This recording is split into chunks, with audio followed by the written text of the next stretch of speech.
महोदय के बारे में वैसे तो आपको सबको समझ जानकारी है, बस इतना कहूँगा इनके प्रिय पूर्वजों ने जो समाज को, जो इस बरादरी को अपना योगदान दिया, शायद ही अनफॉरगेट जा सकेगा और किसी से तुलना भी नहीं की जा सकती। जो योगदान इस समाज को, इस बरादरी को, जिस विधानसभा में भी रोशन किया और अपनी विधानसभा का नाम रोशन किया और अपने देश का नाम रोशन किया, उसके लिए हम नेताजी मंत्री महोदय आपके बीच रहे।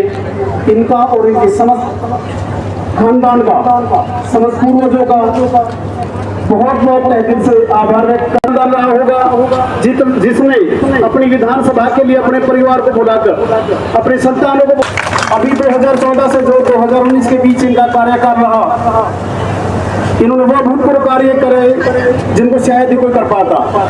हमारी हंसिंग थे, हाई कोर्ट भी गए, उसके अलावा प्रशासन से भी मिलते रहे, सरकार आई उनसे भी मिलते रहे, पर उन कामों में जो ढील बढ़ती गई, उनकी वजह से हमारी हंसिंग के लोगों को बहुत भुगतना पड़ा। अभी पीछे जब राजीव चौक तक जाने के लिए हमारे पास रास्ता नहीं था, मैं भी एक हमने कमेटी बनाई, उस कमेटी में मैं भी था, हमें हिराना चौक के नीचे से आना पड़ता था। मैं मान रहा हूँ उसकी इंक्वायरी के लिए लिखा भी है, एमपी महोदय ने यहाँ से चिट्ठी लिखी है और मुझे उम्मीद है उसकी इंक्वायरी होगी और जो जायज होगा वो फैसला। जैसे कि भी आपने अपने भाषण में कहा कि किसी की क्वांटिटी जो वो 20 kg की होती है और किसी की 100, तो राहुल नरवीर की क्वांटिटी कितनी मानकर चले? लोगों को पता है कि राहुल नरवीर जो काम करते हैं वो हो जाता है, इसलिए लोगों ने भुगता है ना, वो जानते हैं, उन्होंने मेरा काम देखा है और वो मानते हैं कि नरवीर सिंह जो कह देगा वो हो जाएगा। 5 साल में कितना पिछड़ गया गुड़गांव? इतना तो नहीं पिछड़ा, लेकिन जितनी उम्मीद थी उतने काम भी नहीं हुए। अच्छा राव साहब, क्या मुद्दे लेके चले हैं जरा आपकी बात? गुड़गांव में एजुकेशन और मेडिकल का गुड़गांव हब बन चुका है जी, लेकिन प्राइवेट तौर पर जी।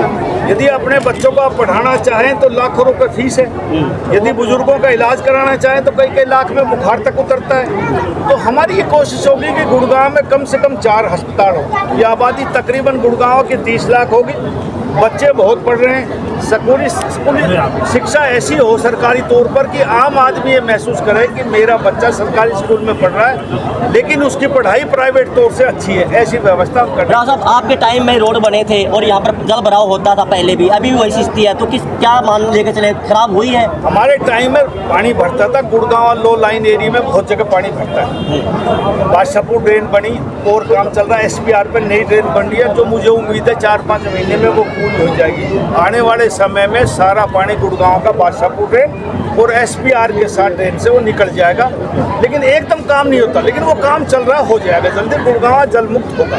राव साहब 56% रेवेन्यू देता है गुरुग्राम, राव नरवीर सिंह को फिर से कमान मिलती है, तो क्या इस मुद्दे पर फिर से बात होगी सरकार के साथ कि अधिक से अधिक यहाँ खर्च हो? मैं ये नहीं कहता कि 56% रेवेन्यू हरियाणा का गुड़गांव पे खर्च होगा। मैं ये मानता हूँ जो गुड़गांव की मूलभूत सुविधाएं सरकार ने देनी चाहिए वो सारी मूलभूत सुविधाएं सरकार गुड़गांव में देगी। राव साहब, स्थानीय लोगों ने भी आरोप लगाया है कि राव नरवीर जब तक थे तब तक विकास हुआ, लेकिन उनके जाने के बाद विकास कार्य रुक गए। क्या समझते हैं भ्रष्टाचार बहुत बड़ी वजह है?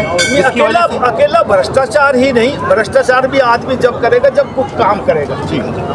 व्यक्तिगत तौर पे वो प्राथमिकताएं नहीं रही नुमाइंदे की जो होनी चाहिए, इसी बात में सबका जवाब है। टिकट मांग रहे हैं ना, लेकिन सत्ता भी बीजेपी की है, विधायक भी गुरुग्राम के अंदर बीजेपी की रहे, कहीं ना कहीं बीजेपी जो है वो बैकफुट पर काम नहीं करवा पा रही अधिकारियों से। मैं कह रहा हूँ कि व्यक्तिगत क्षमता होती है, विधायक बने वो पहली बार के विधायक बने, पहली बात तो ये सारे के सारे बेचारे नए विधायक थे, पूरा काम नहीं करवा पाए। अब कोई भी दुनिया में काम देखे, जो तजुर्बेकार होगा, जो ज्यादा बार बना होगा, सरपंच वो गाँव में ज्यादा काम कराएगा।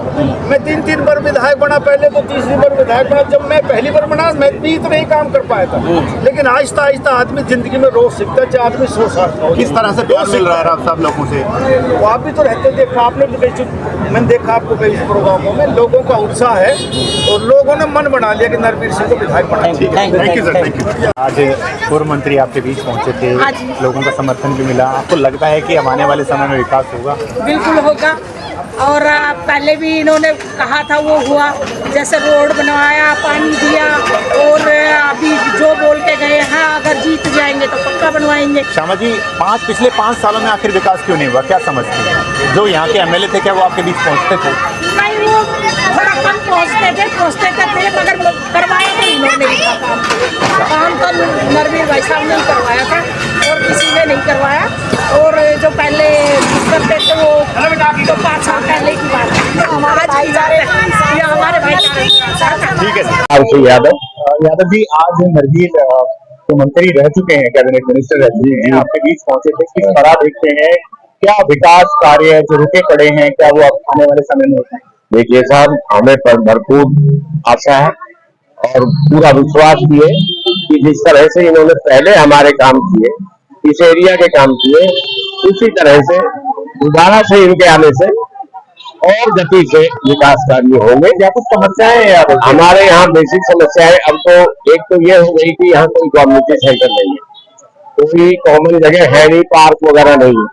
तो एक तो ये समस्याएं हमने इनको बताई है।